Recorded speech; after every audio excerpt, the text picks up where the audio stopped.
An execution date has been set for Melissa Lucio, first Latina in Texas state history to be put to death.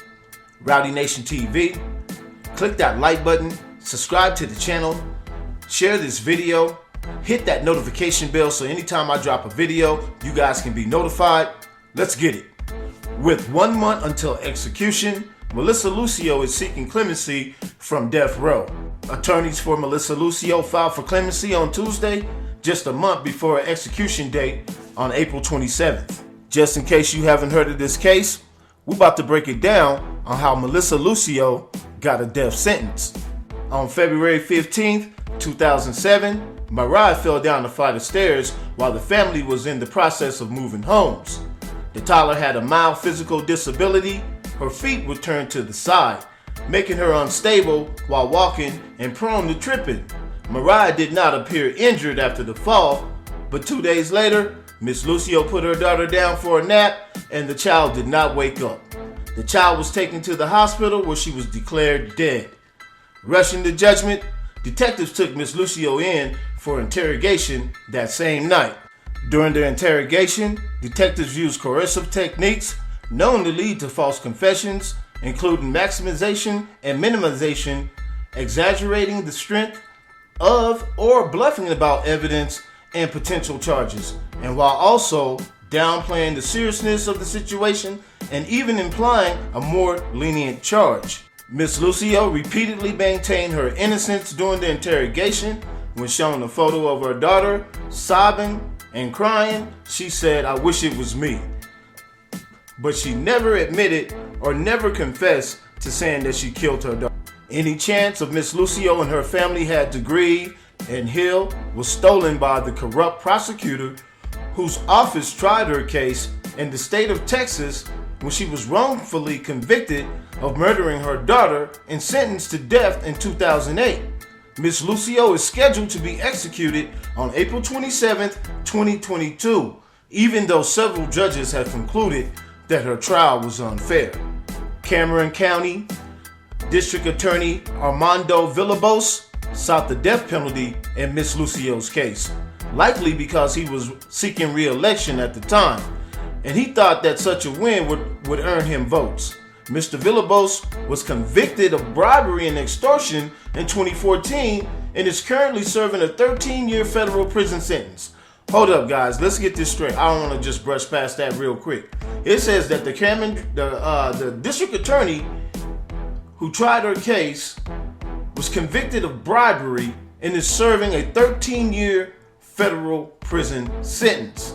To me, that speaks volumes right there alone. As far as of her just even getting a retrial, I feel like this, my personal opinion, regardless of how you feel about the death penalty. Me personally, in this case here, I don't think that she deserves the death penalty.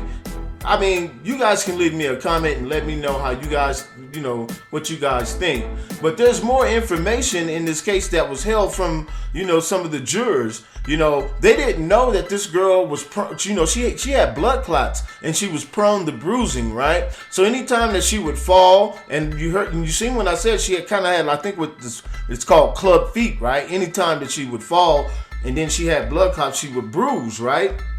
And so I'm not sure. Me personally, I think this is a tough case to just give somebody the death penalty, right?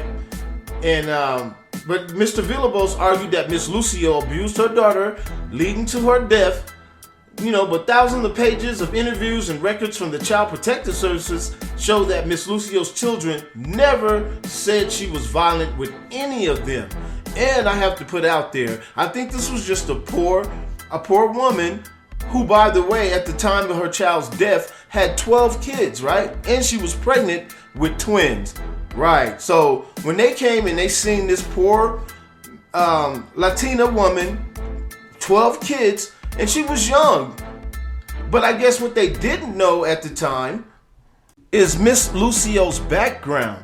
Miss Lucio is a survivor of a lifelong repeated sexual assault and domestic violence who grew up in a Catholic Mexican-American family, living way below the poverty line in Texas.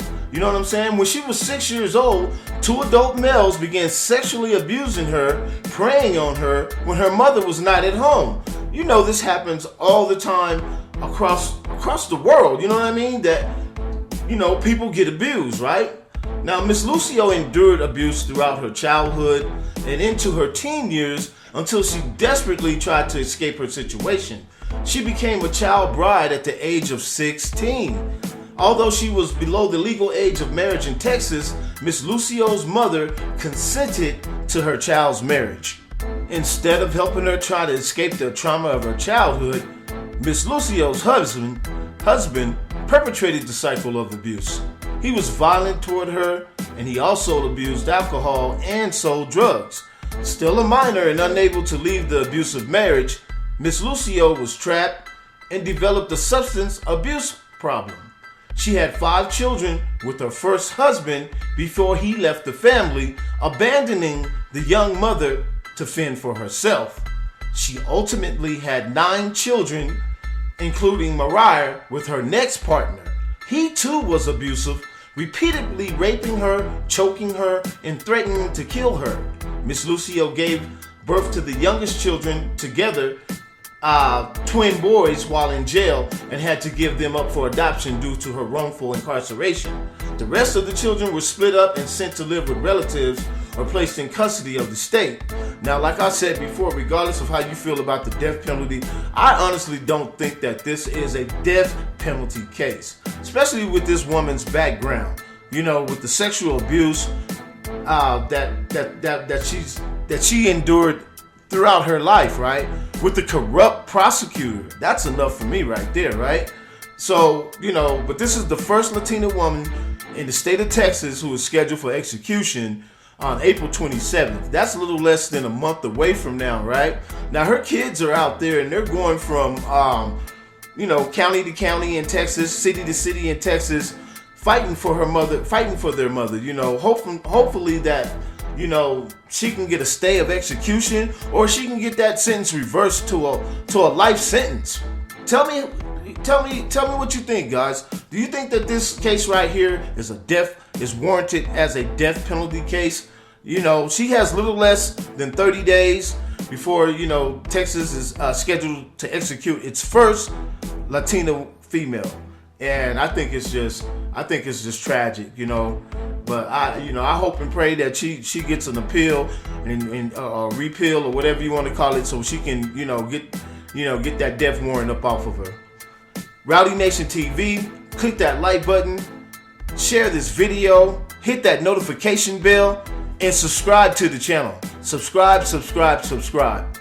We out.